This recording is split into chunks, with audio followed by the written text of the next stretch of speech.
സമസ്തയുടെ 7ാം ക്ലാസ്സിലെ ഫിഖ്ഹാണ്. ഒക്കെ എഴുതി വെച്ചോ, ഒക്കെ പാഠത്തിന്റെ പേരും പേപ്പറും പേരും ആടൊക്കെ എഴുതി വെച്ചോ, ഒക്കെ പറയും. എന്താ ഇത് ഹദീസ്? ഇഅ്തികാഫ് എന്ന പാഠ, അതിന് ഹദീസ് കൊടുത്തിട്ടുണ്ട്. ഹദീസ് നമുക്ക് നടക്കല്ല, പക്ഷേ ബ്രാക്കറ്റിൽ മുത്തഫഖുൻ അലൈഹി എന്ന് കൊടുത്തിട്ടുണ്ട്. നമുക്ക് സംശയം അതല്ല, മുത്തഫഖുൻ അലൈഹി ആയിട്ട് ഇങ്ങനെ ഒരു ഹദീസ് വന്നിട്ടുണ്ടോ എന്നാണ് സംശയം.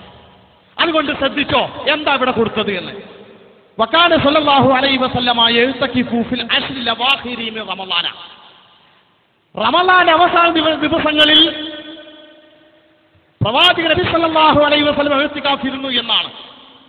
എന്താ സഹോദര, നാട്ടുകാരെ, മുത്തഫഖുൻ അലൈഹി എന്ന ബ്രാക്കറ്റിൽ കൊടുത്തിട്ടുണ്ട് എങ്കിൽ ഈ രൂപത്തിൽ ഒരു ഹദീസ് വന്നിട്ടില്ല. മുത്തഫഖുൻ അലൈഹിയായി വന്ന ഹദീസ് ഇമാം ഇബ്രാഹിം ഫുത്തൂർ ഫൈസി വ്യക്തമായിട്ട് കൊടുത്തിട്ടുണ്ട്, പക്ഷെ അവർക്ക് അറിഞ്ഞില്ല. ഇമാം നവവി റഹിമഹുല്ലാഹ് വ്യക്തമായി കൊടുത്തിട്ടുണ്ട്, ഉംദയിൽ കൊടുത്തിട്ടുണ്ട്, ഫതൽ മുഈനിലൊക്കെ കൊടുത്തിട്ടുണ്ട്. ഇതൊക്കെ ഹദീസൊക്കെ വ്യക്തമാണ്. പക്ഷേ പഠിപ്പിക്കുന്ന പാഠപുസ്തകത്തിൽ 100 ഭാഗം കട്ട് ചെയ്തു. എന്താണത്? എന്താ? പ്രവാചകന്റെ മരണശേഷം ഭാര്യമാർ ഇഅ്തികാഫിരുന്നു എന്ന ഭാഗം വിട്ടുകളഞ്ഞു. അതിന് എന്തിനാത്? അവിടെ ഒരു തന്ത്രം. എന്താ തന്ത്രം? പെണ്ണ് പള്ളിയിൽ പോകുമെന്ന് കുട്ടി ചോദിക്കാൻ പാടില്ലല്ലോ, അതിനു വേണ്ടി ഒരു തന്ത്രം അവിടെയും പ്രയോഗിച്ചു. അവിടെ ഹദീസ് കട്ടാക്കി. അപ്പൊ അത് ചെയ്തല്ലോ.